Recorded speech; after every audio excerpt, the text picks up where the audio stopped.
All right, let's keep it in Spain, but change gears to the international level. We've got some teams already qualified for the European Championships next summer. 6 amongst them, Spain. Spain's actually one of the favorites, not the top favorites for next summer's tournament. But when you look at their recent major event results, boy, ever since the back-to-back-to-backs of 2008 through 2012, a really shocking group stage exit at the 2014 World Cup round of 16, at the last Euros and last World Cup. Sid, what's the confidence level in Spain now that they're qualified?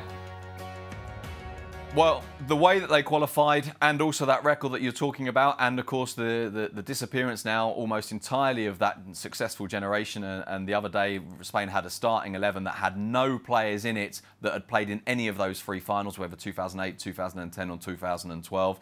That means that the confidence levels aren't very high. They got through because they got a very, very late 92nd minute equaliser against Sweden. They'd drawn the game before, not played particularly well, and so things aren't looking good. And I think it's worth pointing out, as you did there with those graphics, that Spain won 3 tournaments in a row, but they've now had as many disastrous tournaments in a row as they have successful ones. You know, this is, as you saw there in the graphic, 3 tournaments in a row in which Spain have not won a single knockout game. Now, you can get knocked out by Italy in the European Championships in France. That's just about acceptable. But you can't go out of the group stage in Brazil, and you can't get knocked out by Russia, even if they are the hosts at the last World Cup, playing the way they played and only just getting through the group anyway. So I think there is an enormous amount of concern. I did the game. It was pretty average by the standards they've set over the years. I know there was quite a few players out. 6 changes from their poor performance against Norway. But the starting 11 had 5 international goals between the 11 players, or the 10 outfield players. All right, Gerard Moreno was making his debut up front, I'll give you that. But still, the lack of depth and goals within that team is quite frightening. And Sweden gave them a game. And Sid said they got a point at the end because they got a set piece and Sweden didn't defend it properly. They would have qualified anyway, don't get me wrong. It was just the way they did it.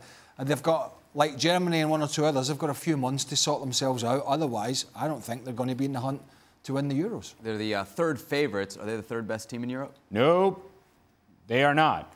They do not control the games the way that they once did. They mesmerize you with the possession of the ball, whether it was vertical, whether it was horizontal. Now it's just turnover after turnover. And then when you finally get in the final third, the names that you see out there trying to be the creative source for Spain, they are not impressive names whatsoever, or impressive players whatsoever, certainly compared to what it used to be. And that's the unrealistic standard that all these players are going to be measured with, that, well, you're not this guy, you're not that guy. Well, it doesn't matter. Those guys are not walking through that door. And to be quite honest with you, I think Spain's in trouble.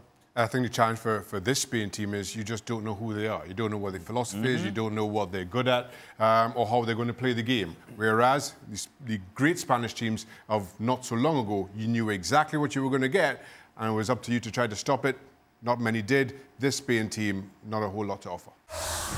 Thanks so much for watching ESPN on YouTube. And for more sports highlights and analysis, be sure to download the ESPN app. And for premium content and live streaming, subscribe to ESPN+.